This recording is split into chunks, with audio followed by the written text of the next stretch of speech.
In order to help him succeed in the postgraduate entrance exam, his grandma actually asked him to send her his admission ticket number so she could pull some strings for him. He refused and said, "Grandma, this is the national exam. Using connections is illegal." However, his grandma casually sent him a voice message. Her tone was arrogant as she said, "The person I'm pulling strings with isn't bound by the law." He was shocked. He quickly and quietly asked his dad about it. That's when he found out the connection his grandma mentioned was Bodhidharma. So he relaxed and sent her his admission number. But to his surprise, the day after his results came out, he got reported. The school called him in for questioning. They showed him a screenshot of his WeChat conversation with his grandma. He was utterly stunned because the only people who could access his chats were his family or his girlfriend, Clara. He was burning with rage. How did I give birth to parents like this? Chapter 1. He was speechless, facing 3 stern university administrators and 2 graduate exam professors. He directly showed them his WeChat conversation with his dad. He said, "Look, this is my grandma's connection. She appears to pray only to Bodhisattva, but behind the scenes, she's into Confucianism, Buddhism, and Taoism." After the exam, she admitted all this to me herself. The administrators and professors were also speechless. If praying to gods and spirits counts as pulling strings, then how many test takers in the country haven't done the same? In the end, they just gave him a few comforting words and let him go. But he narrowed his eyes and asked, "Who reported me?" One of the leaders said it was an anonymous report. "We don't know who it was." The report came from a non-verified Gmail account sent to the Ministry of Education's exam office. The ministry informed the school and asked them to verify the content. "Hey, whatever. I'll find out who the snitch is myself." The image they showed of his WeChat chat with his grandma was clearly a photo taken of his phone screen, meaning the snitch is someone close to him. Lately, only his family, his dorm mates, and his girlfriend have had access to his phone. His family can be ruled out. As for the others, they all know he comes from a regular background with no special connections. They've seen how hard he worked, waking up at 6 and sleeping at midnight every day for 6 months to study. So if they saw his chat with his grandma and chose to secretly snap a picture and report him instead of asking, there's nothing but malice in that act. When he got back to the dorm, his 3 sworn brothers were huddled together, eating fried noodles with fermented herring. When they saw him, they immediately invited him to join their pungent bonding session. Watching these 3 college dudes snatching fried eggs from each other's bowls with such pure, stupid joy, he found himself less suspicious of them. I mean, anyone who enjoys fermented herring can't be that evil, right? He cleared his throat, deciding to tell them the truth and get their help in analyzing the situation. He asked, "Someone reported me for cheating on the grad exam. Who do you guys think it was?" "Not me." All 3 responded in eerie unison. Ethan said, "I've been busy with my internship and we've got no beef. Reporting you does nothing for me." Leo said, "We didn't even apply to the same school, and I scored pretty well myself. Why would I report you?" Liam said, "My family's rich." He nodded and said, "You all reap the same way. I trust you. But now I need your help to figure out who did it." He laid his sincerity on the table. "If you brothers can help me find out who snitched, I'll treat you all to a luxury feast." Ethan, Leo, and Liam instantly sat up straight, faces serious. Ethan asked, "So, who are the suspects on your end?" He said, "Noah and Clara." He named his other close friend and his girlfriend. "They're the only ones besides you guys and my family who could have had the chance to snap that screenshot." Ethan and Leo exchanged a glance. "This just got spicy," they said. And just like that, the 2 of them suddenly became awkward and hesitant. Noah, his bro, had known him since elementary school. Clara, his girlfriend, was his high school classmate. They'd known each other for too long. To even suspect them felt offensive. Luckily, Leo was quick on the uptake.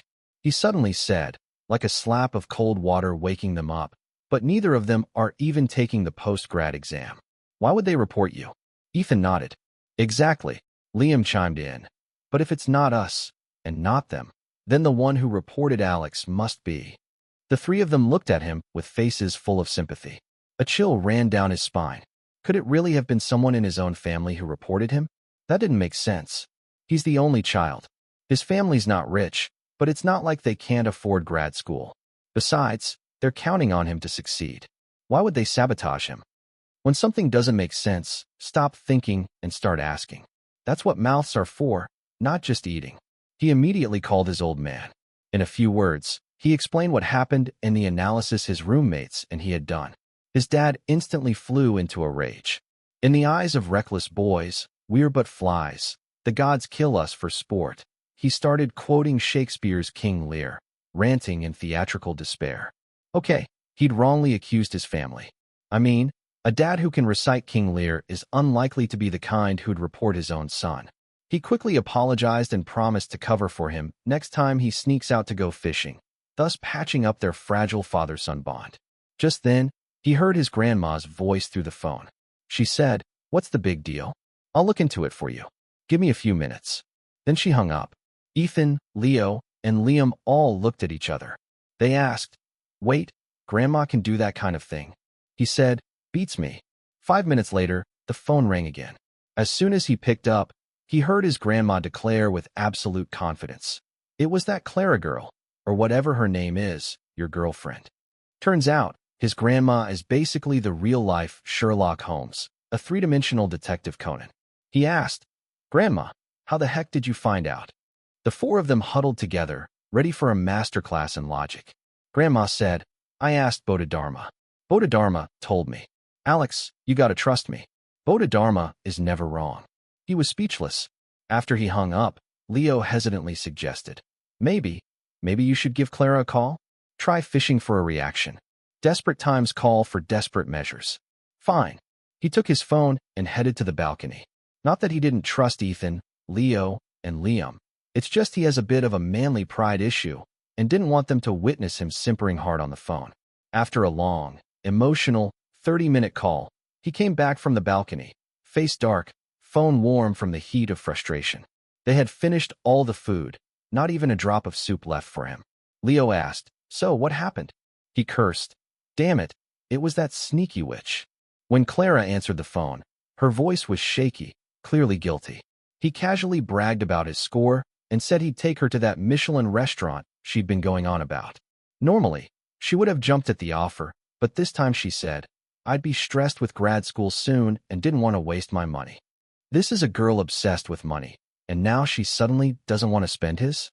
If that's not a red flag, he doesn't know what is. Ethan, Leo, and Liam were speechless. The dorm fell into a silence like nap time. After a few minutes, Leo broke the quiet. His eyes sparkled as he said, "So, can you give us your grandma's WeChat? I've got something I want to ask her." Ethan and Liam both raised their hands. Me too. Damn it. After he shared his grandma's WeChat contact, they immediately got down to brainstorming why Clara would do something like this. His exam results were voided, but what did she gain? Finally, they came to a conclusion. Maybe we should have Grandma ask her connections again. Chapter 2. He asked his grandma. She said that as college students in the new era, they should believe in science and not be overly superstitious or feudal-minded. She told him to go ask Clara himself. Actually, her exact words were, "She had the nerve to report you, and you're too embarrassed to confront her, and you're still not breaking up with her? Don't tell me you're a simp, just like your uncle's son, Sam." He felt insulted. Granted, he is a bit of a simp, but he absolutely refuses to be compared to Sam. Sam just graduated from college and works as a game booster. He got involved with a streamer girlfriend, whom he only sees once or twice a year. Despite making $500,000 a year, he hands all his earnings over to her. Meanwhile, he can't even afford a 15 yuan takeout meal. Maybe that gold digger took a masterclass in psychological manipulation or something, because Sam regularly posts emotional WeChat updates like, "She doesn't take money from anyone else, only from me because she loves me." When people try to warn him not to get scammed, he just retreats into his shell, saying, "She's different." So yes, his grandma seriously disrespected him. He angrily closed their WeChat chat and opened Clara's. He texted her, "Clara, have you had dinner?" Yeah, he was planning to use dinner as an excuse to get her to meet up, then confront her hard and break up. But Clara replied, Already ate. I actually wanted to eat with you, but since I'm dieting recently, I ate early. Hubby, I'm going to bed now. I had a low-calorie meal, and I'm afraid I'll get hungry and can't sleep. I'll come find you in the morning, okay? Let's have breakfast together."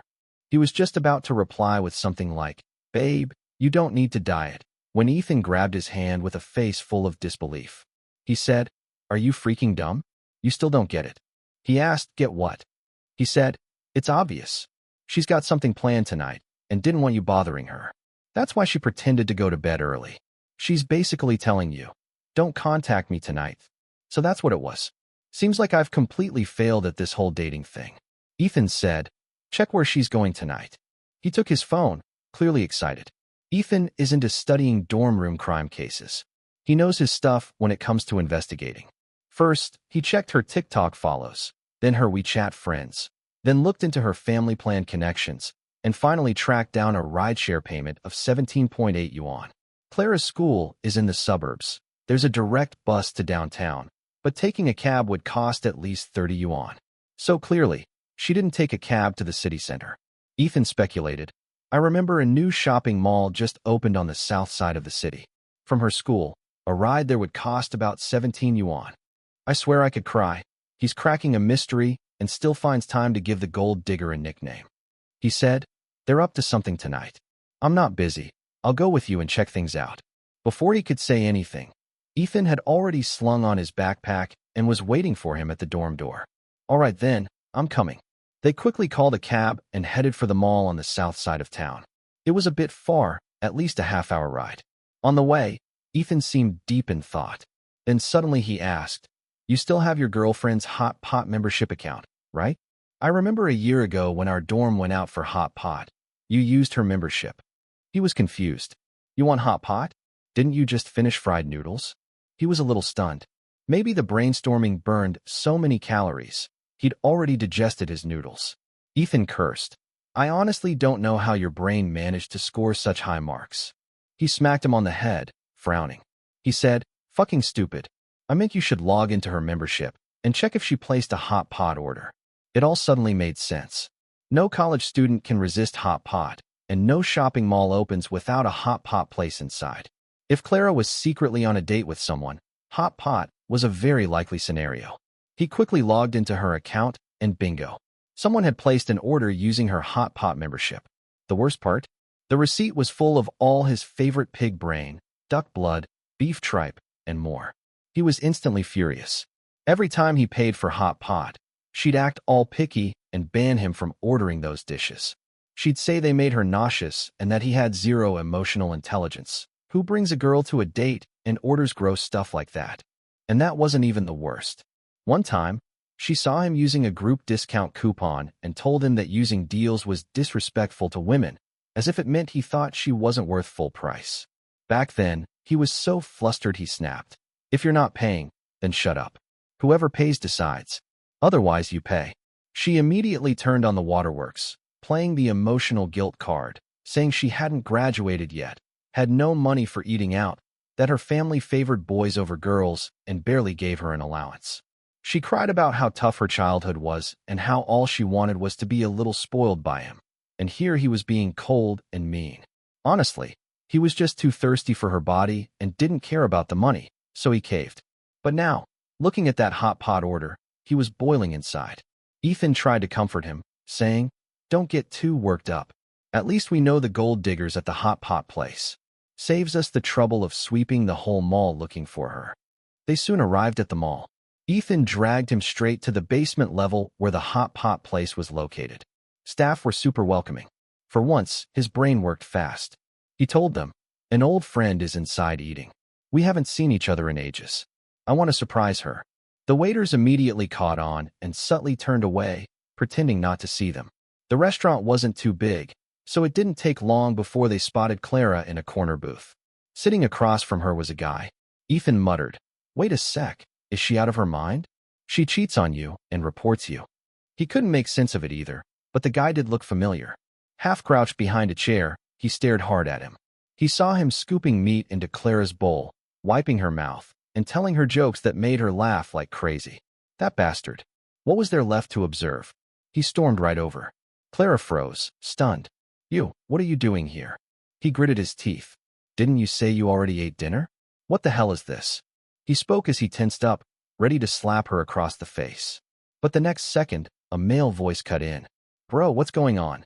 He turned and looked, and to his shock, It was Clara's brother, Kenji. He smiled and said, Alex, it's a misunderstanding. I'm Kenji, remember?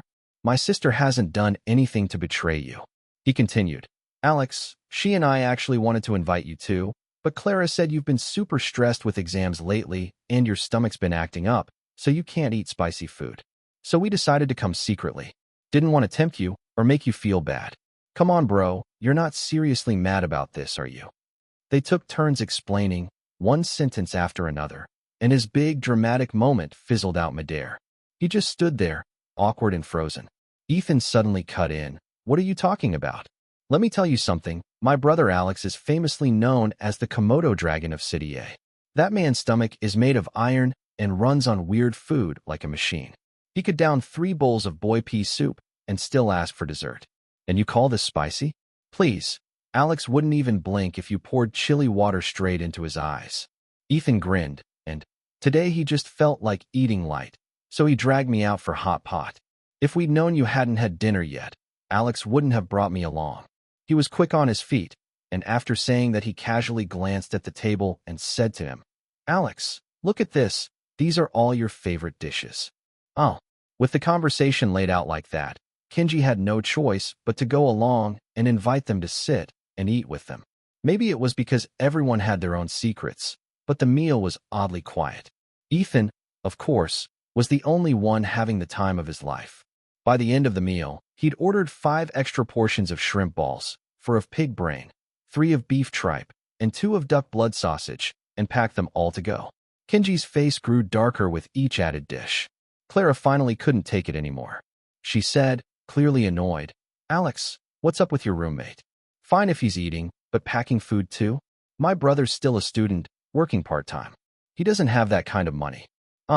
Ethan looked up blankly. Is packing food not allowed? We still have 2 other roommates waiting back at the dorm. Alex used to treat everyone, and didn't you used to take leftovers home for your roommates too? Kenji forced a smile and said, It's fine, pack as much as you want. Then he shot Clara a look and added, If it's not enough, we can order more. Ethan didn't hold back. He added 2 portions each of beef rolls, chicken rolls, and lamb rolls to the list. When it came time to pay, Kenji's hand was visibly shaking. Ethan's backpack finally proved useful. It fit all the takeout boxes perfectly. After they left the hot pot place, Clara turned to him and said, It's getting late. I should head back now. It was only 8 p.m.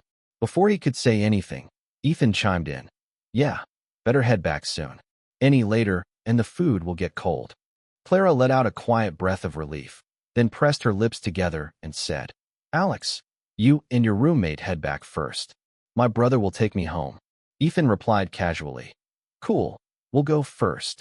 Then he pulled him along, and under Clara's gaze, they walked out of the mall's main entrance. 5 minutes later, they came back. They saw Clara and Kenji walking side by side into the elevator. It stopped on the 4th floor. Ethan and he took the next one up. They followed them and saw them go straight into the cinema. He pulled out his phone and checked the theater schedule. At 8:15 p.m., a romantic movie was starting. What the actual hell? Clara and Kenji are playing that kind of game? What kind of sick, forbidden kink is this?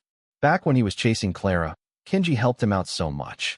If they were secretly dealing with things in-house the whole time, then why bring him into it? He suddenly thought of those special videos he's seen. Don't tell me I was part of their forbidden roleplay. Jesus Christ, that's just disgusting. Chapter 3. Back at the dorm, Ethan and he immediately updated Leo and Liam on everything. They were so disgusted they nearly dropped their shrimp balls. Liam suddenly said, Wait, something doesn't add up. He continued, Kenji has a girlfriend. He asked, How do you know that? This just kept getting more and more twisted. Liam explained, Remember when we were talking in the group chat about outrageous dating stories? One of my friends from a campus club mentioned his roommate had a goddess of a girlfriend. She literally bought him a Switch as a holiday gift, and that roommate was Kenji. Liam said, Hold on, let me go confirm a few things. He pulled up that friend's WeChat and started hammering out a message. 20 minutes later, the whole story came out. Clara was that goddess girlfriend who spent money on her man, and she and Kenji? Not actual siblings, like Clara had told him. They were childhood friends, neighbors, basically grew up together. Even worse, Kenji was aiming for the exact same graduate program, same school, same advisor as him, and that advisor had already announced he would only take one student this year. Kenji's exam score was lower than his. So now we knew exactly why Clara reported him for cheating. Leo frowned. That's sick. I can't eat anymore. He couldn't even hold his chopstick steady. He was just as nauseated. He'd been dating Clara for over a year. Out of 10 dates, Kenji showed up for at least 8 of them, always saying he worried about her safety and had to personally pick her up and drop her off. But he was smooth with words, always calling him his bro, and after a few drinks he'd even get emotional, telling him that he approved of him as his future brother-in-law, that he felt good knowing Clara was in his hands. He never thought anything of it, just assumed they were close siblings. Clara had even told him, if we end up together and my dad doesn't approve, my brother can vouch for you. He was so naive. He really thought he'd lucked out with a chill future brother-in-law. He completely fell for Kenji's bro routine. He paid for his stuff, helped him out, anything from cigarettes and bottled water to covering his rent and plane tickets. Clara told him their family was struggling financially and Kenji's part-time job income had to go toward household expenses. That's why he couldn't return the favor. He didn't think much of it, figured it was just him doing his part. You ask why he was such a sucker? Because Clara was beautiful and a master of emotional blackmail. She was constantly manipulating him. She'd say things like, "Is this really that expensive? I give you emotional value too, don't I? You think dating me doesn't cost money? Me showing up with full makeup, just sitting there, that's already me paying my share." She even seriously said, "After we get married, to keep you from spending irresponsibly, you should hand over your salary, not for me to use, but so we can build a shared account. I'll save it for us. And if you ever need anything, you can come to me and I'll help. Within reason, of course." He didn't agree with that logic, but he thought maybe she was just trying to plan our future. She was young. Maybe her values hadn't fully matured yet. People change with time, right? But now he realized she was nothing but a manipulative, shameless scammer. She played with his heart, stole his money, and even tried to sabotage his academic future by reporting him. He was blind, completely blind. Ethan leaned in and asked, "What are you gonna do?" He smiled. "They like playing games, huh? Then I'll give them a damn good show." A plan was already forming in his head. He'd make sure Kenji failed the grad school exam. He'd make sure Clara got fired from her internship. He'd expose all the filthy things they did, and he'd make them apologize to him face to face. Chapter 4. What's the first step? His roommates were full of curiosity, not willing to miss a single detail of how he would tear the gold digger apart. He pulled out his phone and showed them. The first step is to transfer money to the gold digger. On the screen was a WeChat message from Clara. "Alex, your roommate packed way too much food tonight. My brother was afraid you'd be embarrassed, so he paid for it first. It was $478 in total. Let's split it. You know my brother doesn't have much money right now. That's his whole week's living expense." All three of them immediately made a synchronized gagging gesture. Ethan sneered. "A whole week's living expense? If they're that broke, how do they still have time to go to the movies?" Based on the time, the movie isn't even halfway through and she couldn't wait until it's over to ask you for money. He said, "She's testing me." His thoughts were crystal clear now. He explained, "I showed up unexpectedly tonight. She's worried I might suspect something between them, so she's deliberately asking for money now to test my reaction. Otherwise, she'd have waited until tomorrow morning."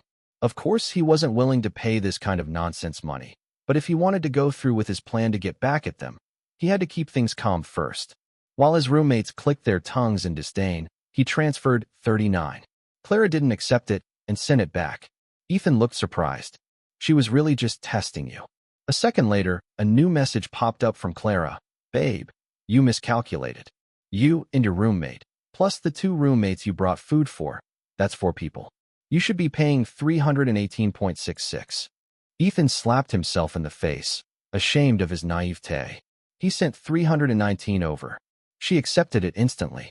After pocketing the money, Clara sweetly reminded him to get some rest, then calmly went back to watching her movie. The next morning, just like she said she would, Clara came by with breakfast. He deliberately ignored her calls and let her wait. She waited a full 30 minutes.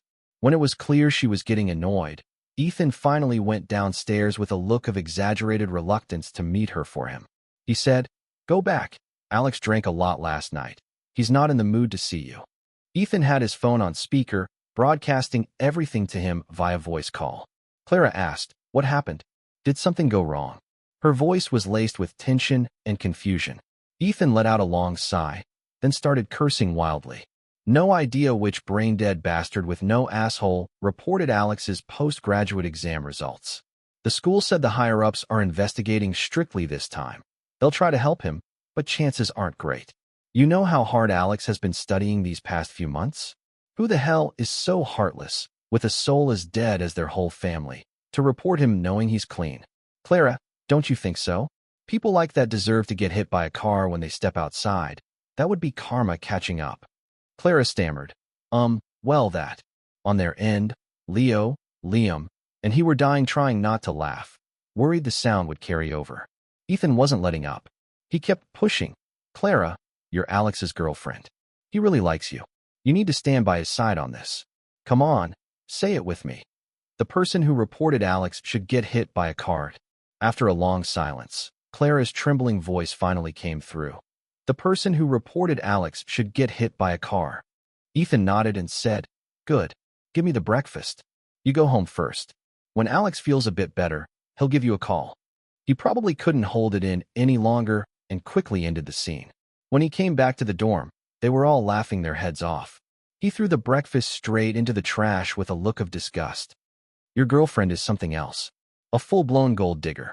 Even scam artists know to give you a little candy first. She brings you 2 buns and can't even bother with a drink. That afternoon, after barely pulling himself together, he called Clara. Over the phone, I told her, "Let's not see each other for a while." Clara sounded a bit panicked. "Babe, did I do something wrong?" "Don't ignore me," he said. "It's not that you did anything wrong. I'm just in a bad mood."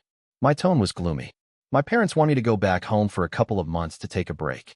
They're trying to help me find a job. To keep her calm, he forced himself to say something nauseatingly sweet. "Clara, now that I didn't get into grad school, do you think I'm a loser? Do you look down on me?" Clara let out a breath of relief and switched to a soft, pitiful tone. "Babe, how could you think that of me? I love you for who you are, not for your degree. Okay, you go home and get some rest. When you're feeling better, I'll take you out to clear your head. Didn't we say we'd go to Disney together?" Even at a time like this, she was still trying to squeeze money out of him. Truly consistent. After he hung up, he dragged his suitcase and walked out of the dorm. He really was going home, but it was to prepare seriously for the graduate school re-exam. His dad's boss has a daughter who's in grad school at the university. Yesterday, the boss invited his dad to go fishing. During their chat, his dad mentioned that his girlfriend had reported him during grad school admissions. The boss got even angrier than his dad and insisted that his daughter help him by sharing her experience and tips for the re-exam. His dad, of course, agreed, then immediately called him to come home. Their home is near B University, so staying there would make it easy for him to ask the boss's daughter for help anytime. Chapter 5. His dad's boss had a daughter named Anna, super outgoing and lively. They agreed to meet at a Starbucks. She flashed a playful smile and opened with, "As long as you follow my lead, I guarantee your grad school interviewer will be begging to take you." She was genuinely nice, a little too pretty though. He had met Anna's father before, square face, thick beard, strong brow ridge, sharp eyes. He didn't exactly look like a thug, but he did give off that intimidating, no-nonsense aura. Who would have thought his daughter would turn out to be so adorable, with a face straight out of a celebrity photo shoot? Who wouldn't get a little dizzy after seeing that? But Anna's father was his dad's boss. How he behaved directly affected his dad's reputation. His dad worked hard, raising him for over 20 years. He couldn't possibly repay his kindness with betrayal. So he forced himself to recall every way Clara had wrecked his mental health over the past year, making sure his heart was sealed in concrete before he calmly introduced himself to Anna. "Hi, I'm Alex." Anna smiled and replied, "I know, my dad's mentioned you before. He said your zodiac lacks the water element, so that's why you love eating fish." That smile made him lose focus again for a second. He quickly reminded himself about how Clara had ratted him out to protect Kenji. Worked like a charm. His concrete seal got an instant upgrade. In the following days, he prepped for the re-exam seriously, following the outline Anna had made for him. Somehow, Anna had a lot of free time. Every few days, she'd ask him out to check his progress. His grandma was also free, very free. She reconnected with one of her old connections and came to tell him that according to her source, his romantic star is about to rise and he should get ready. The romantic star supposedly signals incoming romance. Who knows? He's only ever heard that cheesy phrase from his grandma or seen it in old novels. Between cramming for the re-exam, dealing with Anna's pop quizzes, and humoring his grandma, his days were packed. At first, Clara still messaged him on WeChat to chat, but he didn't want to bother replying, so he told her he was too busy to check his phone. He made up a story that his uncle asked him to babysit his second child for 200 yuan a day, and he was saving it all up to buy her a birthday present. Clara was thrilled and finally stopped bothering him. But she kept posting on her WeChat feed those grading 9 photo selfie grids at her office, always paired with some nauseating love guru captions. If Liam hadn't sent him screenshots of Kenji's WeChat posts, he might have actually believed her lies.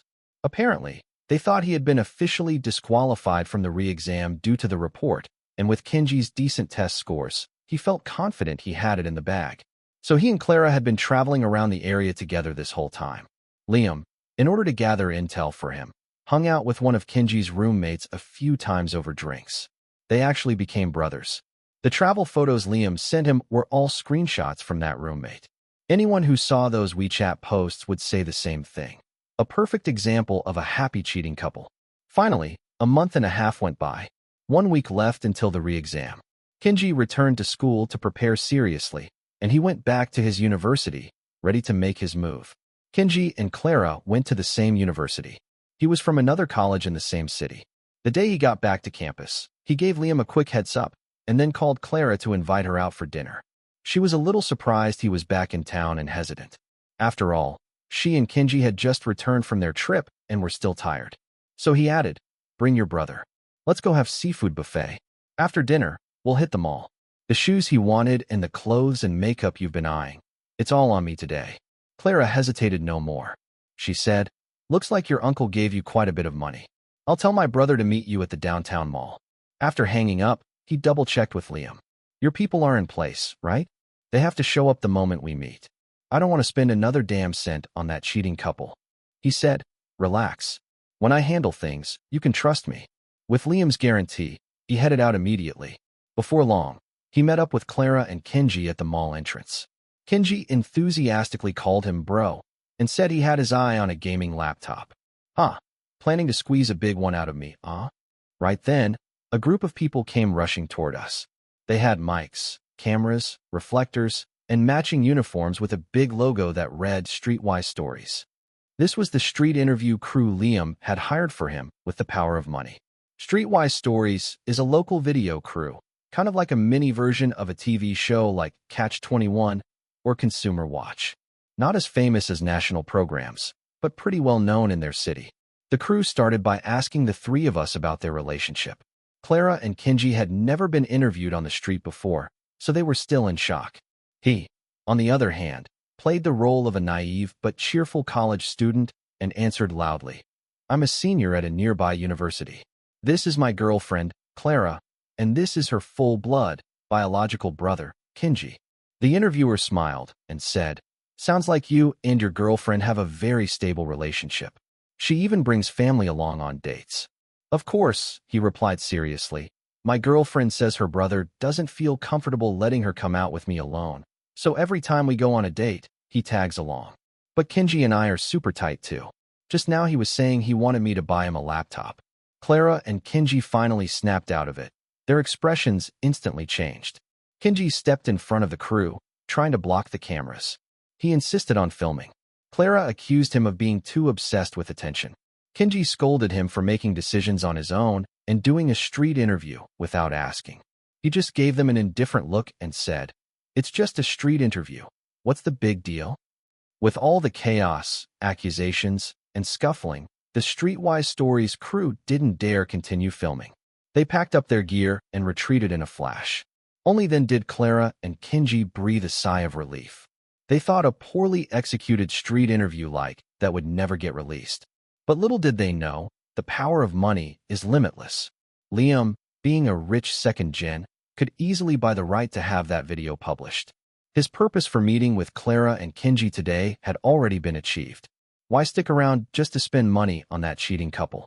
Hell no. He immediately accused the two of embarrassing him in front of strangers, then turned and stormed off without hesitation. He jumped into a cab and left. Meanwhile, those two were still standing there, mourning the lost seafood buffet, lost clothes, lost makeup, and lost laptop. As soon as he got in the car, he blocked Clara on every single platform. Back at school, our dorm had a small dinner party. After eating, we all gathered to plan the next step. Liam had an apartment in town. To avoid getting pestered by Clara in the coming days, he said he should go live at his place. On the day of the re-exam, they'd head out from there, just a 2-hour drive to his exam school. He asked Leo and Ethan if they wanted to stay at his place too. Both declined. Leo had applied to a school in another province and was leaving in a couple of days. Ethan, on the other hand, loved drama. He wanted to stay in the dorm to watch Clara crash and burn. He still hadn't cursed her out enough, was hoping for a second round. So we went our separate ways. He followed Liam to his apartment. It was in a great spot, quiet and peaceful. That very night, the Streetwise Stories TikTok page posted the street interview from that afternoon. Of course, they didn't post it as a standalone clip. There wasn't much content on its own. It would have just gotten swiped past. The Streetwise Stories team was actually really nice. They edited together a compilation of college student fairy tale love stories and used our clip as the opener. Using my alt account, I jumped into the comments section and tagged the official TikTok account of Clara and Kenji's university. Holy crap, students from your school. I want this kind of relationship too. Forget Tsinghua and Peking University. I'm applying to your school this year. Clara and Kenji's school was just an ordinary, privately run, third-tier college. How could it possibly be compared to top-tier schools? Most of Streetwise Stories viewers were middle-aged and elderly folks. Seeing my dumb comment, they instantly jumped in, lecturing me righteously. If you can get into Tsinghua University or Beijing University, you should. Don't waste your future. With all that interaction, the TikTok algorithm kicked in. Soon, the official TikTok account of Clara and Kenji's school showed up too. In a cheeky tone, they replied under my comment, "I've made it." I finally appeared in the same frame as two elite universities. I quickly took a screenshot and sent it to Liam. Liam forwarded it to his buddy, Kenji's roommate. The roommate immediately submitted the screenshot anonymously to their school's gossip wall. The caption, "Everyone go check out Streetwise Stories' latest video and try to recognize who this genius is who single-handedly elevated our trash school to stand shoulder to shoulder with Tsinghua and Peking University. College students, when bored, live for this kind of petty chaos." Soon enough, the result I'd been aiming for was achieved. Chapter 6. Students at Clara and Kenji's university quickly dug up the fact that they were siblings from the same school. Then, someone who knew about their relationship anonymously posted on the campus confession wall, revealing that Clara and Kenji were actually dating as a couple. That was explosive, absolutely forbidden territory.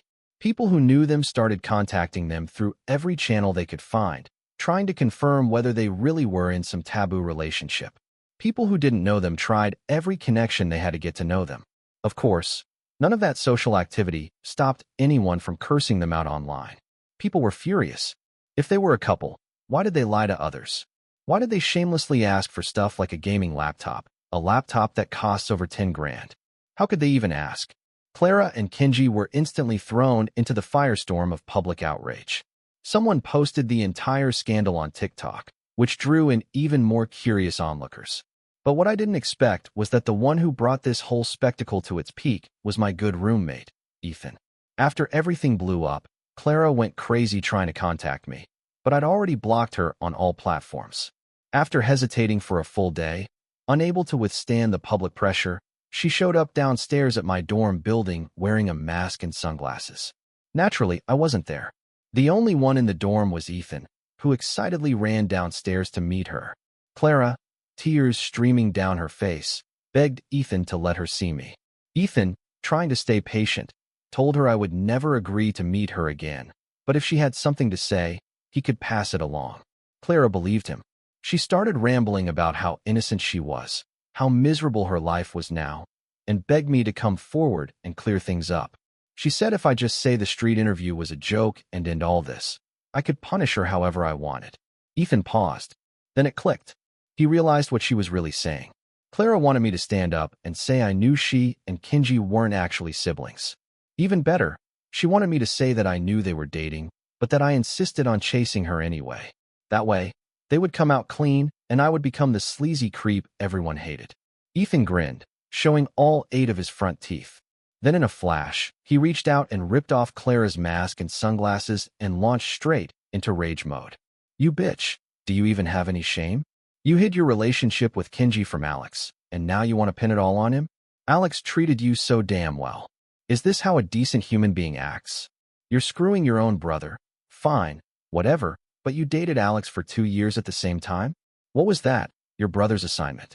Just another part of your little 2-player scam to make him foot the bill.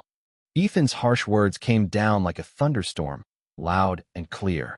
It wasn't long before a crowd of students started to gather. More and more people joined in to watch. Someone even started recording Ethan's furious rant on their phone. Ethan shouted, "Pay him back, you fucking leech. That time you and your dear brother were having hot pot and Alex and I ran into you. You actually had the nerve to let Alex pay for your damn date. Your brother applied to the same grad advisor as Alex, right? The moment Alex's scores came out, someone reported him anonymously. That someone was you, wasn't it? But guess what? Alex is fine. He made it into the re-exam round with flying colors. Scored a 412. With Alex around, your brother can go spin a fidget spinner." As Ethan kept spilling more and more juicy details, Clara panicked and fled the scene. The video was posted online, and the scandal exploded in popularity. All of this had nothing to do with me. I blocked out the outside world and focused solely on preparing for my re-exam. Liam only updated me with occasional gossip about Clara and Kenji whenever I needed a laugh to relax. He said that shameless woman's internship office saw all the drama online and fired her. The dog of a guy can't sleep or eat. He's completely wrecked. In this state, his re-exam's doomed. My buddy said he was so sure you got disqualified that he felt confident he'd ace the re-exam, so he didn't apply for any backup options. Now that he wants to switch, it's too late. The day before the re-exam, I got a call from Anna. She said she wanted to see me one last time before the big day and asked me to send her the address. I hesitated. Clara and Kenji were still the center of a raging storm online. If Anna came to see me and someone took a photo, what if it affected her? But Anna insisted. She said she had helped guide me this far, and at this final moment, she needed to see me walk into the exam room with her own eyes. She didn't want all her efforts to go to waste. Liam grabbed my phone and sent her our apartment's location without asking. He said, "This girl is 100 times better than Clara, that gold digger. She's coming to you on her own, and if you don't give it a chance, that's just rude." Well, since he'd already sent the location, refusing would be rude now. The next morning, I washed my face and rushed downstairs. Anna was already waiting. She handed me a sandwich and a hot Americano. Tilting her head, she said, "Eat up. You've still got time. After your re-exam, let's go celebrate with a big meal." I hadn't had breakfast, rushing around as I was, and for some reason, seeing that warm sandwich and hot Americano made me think of those 2 cold buns Clara gave me the day after the hot pot incident. I quietly ate the sandwich and drank the coffee. Then we hailed a cab and headed straight for campus. With Anna by my side, my nerves calmed significantly. On the way, when we got there, she handed me a folder. "I've packed everything you might need. If you suddenly realize you're missing something, check inside." She smiled brightly and added, "Go. You're going to pass. I'll wait for you outside." With her blessing, I walked into the exam hall. I did extremely well. When I came out, I saw a haggard-looking Kenji. He had come for the re-exam too. He spotted me and hesitated, as if he wanted to come over and talk. I smiled and said, "Wow, look who it is, our campus celebrity Kenji, showing up for the re-exam too, ah." Then I turned and walked away without giving him a chance. Kenji was wearing a mask and sunglasses. People weren't entirely sure if it was really him until I shouted that. And just like that, they were sure. The pointing and murmuring started immediately. Kenji couldn't take the pressure. He bolted, and he ran even more pathetically than I did. Chapter 7. Just like she said, Anna was waiting outside. The moment I saw her, I took her out for a proper feast. 2 days later, I received the acceptance email. No surprise there. A grad school advisor I had been hoping for even added me on WeChat himself and personally welcomed me to his team. As for Kenji, naturally he didn't pass. But at this point, not passing was the least of his problems. The scandal online had gotten way too big and had brought massive negative attention. Clara and Kenji's university decided to formally discipline them, even considering withholding their graduation certificates. Leo also passed his re-exam. He and I invited Ethan and Liam out for a celebratory meal. After dinner, Leo would be leaving the city. We went out for hot pot. Liam, our rich second-gen friend, fought us for shrimp balls while casually sharing gossip he'd heard from his roommate buddy. He said apparently Clara and Kenji are planning to issue a public apology online to calm things down. As long as public attention cools off, the school will go easier on them. But what's that got to do with me? Just because they apologize, I'm supposed to forgive them? What am I, a living bodhisattva? After dinner, we all packed up and went our separate ways. My parents had prepared a feast to celebrate. Like 18 dishes? Wasn't that a little too much? My dad said, Anna helped you a lot, and now that you've made it, of course we should invite her and her family over for dinner. Fair point. Before I could ask when they'd be coming, my grandma suddenly appeared and pulled me into a room like she was hiding state secrets. She whispered that Anna girl. She's a real sweetheart, my dear grandson. Why don't you go chase after her? Oh, don't close your heart just because you got hurt before. There are still plenty of good girls out there. Anna's definitely a keeper. I even pulled some strings to check on her for you. I asked, what did the bodhisattva say about it? She gave me a firm 3-time nod. Good, good, good.